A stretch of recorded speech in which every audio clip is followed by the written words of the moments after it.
2009. All right, getting word the new President, Barack Obama, is stepping up there, ready to speak. Let's listen. Still getting used to that whole thing. Please be seated. Thank you so much.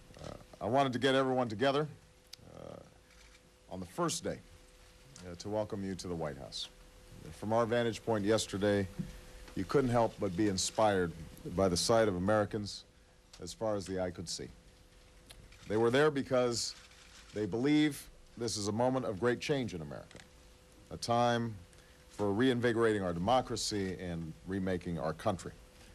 They've entrusted all of us with a great responsibility, and so today I'd like to talk with you about our responsibility to keep that trust. In a few minutes, I'm going to be issuing some of the first executive orders and directives of my presidency.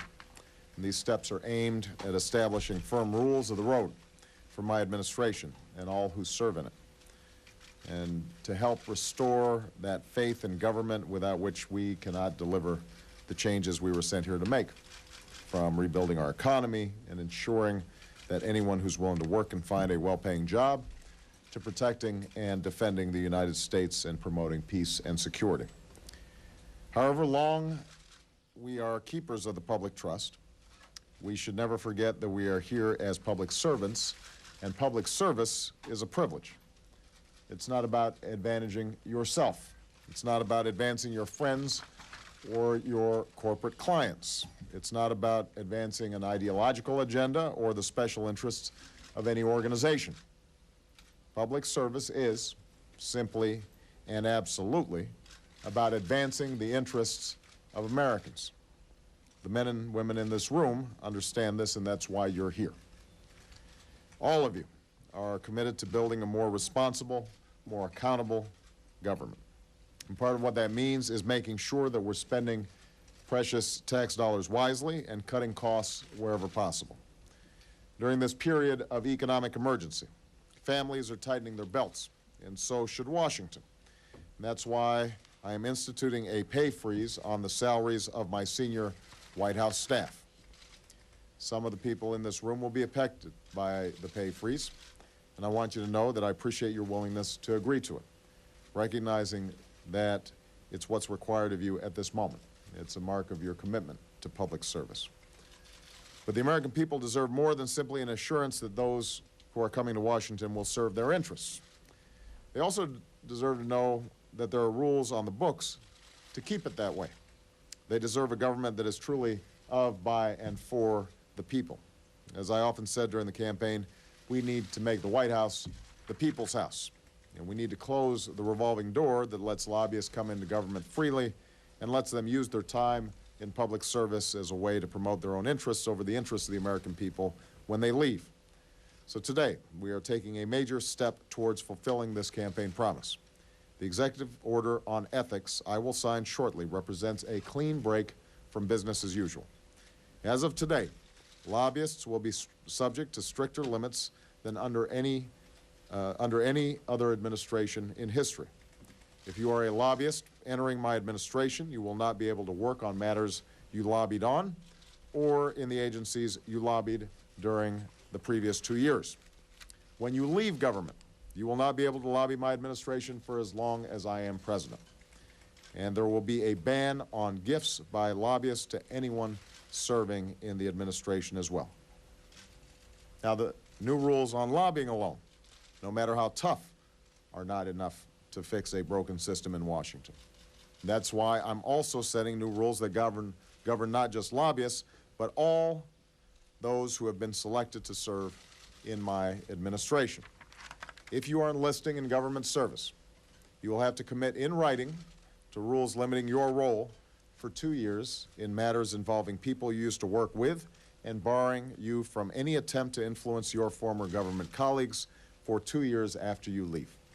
And you will receive an ethics briefing on what is required of you to make sure that our government is serving the people's interests and nobody else's.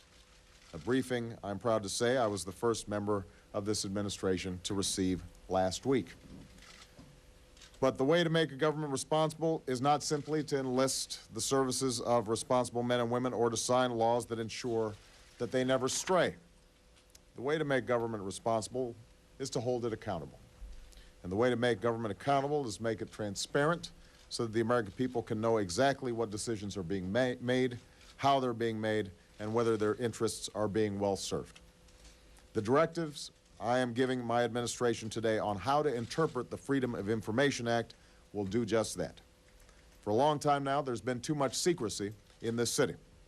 The old rules said that if there was a defensible argument for not disclosing something to the American people, then it should not be disclosed. That era is now over. Starting today, every agency and department should know that this administration stands on the side not of those who seek to withhold information, but those who seek to make it known. To be sure, issues like personal privacy and national security must be treated with the care they demand. But the mere fact that you have the legal power to keep something secret does not mean you should always use it.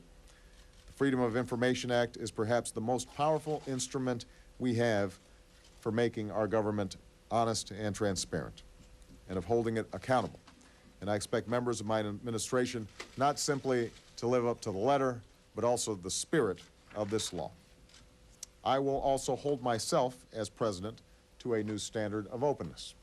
Going forward, anytime the American people want to know something that I or a former president wants to withhold, we will have to consult with the Attorney General and the White House counsel, whose business it is to ensure compliance with the rule of law.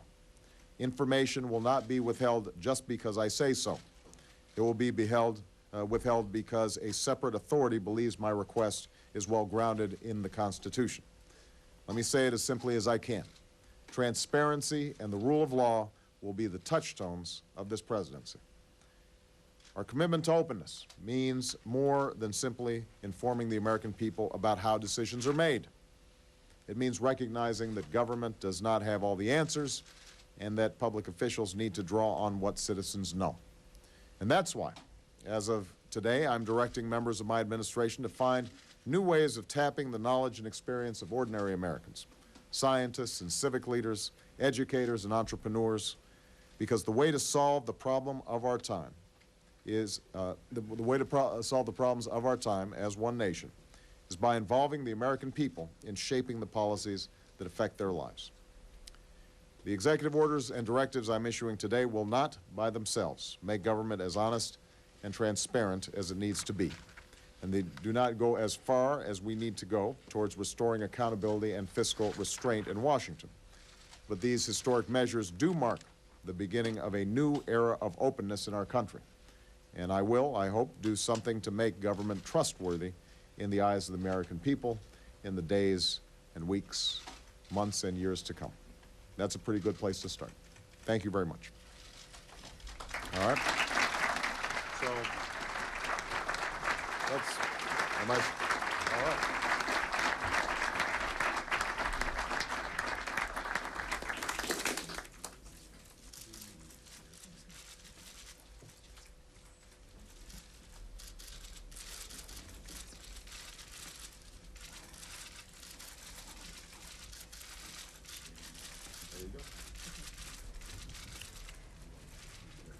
All right, listening and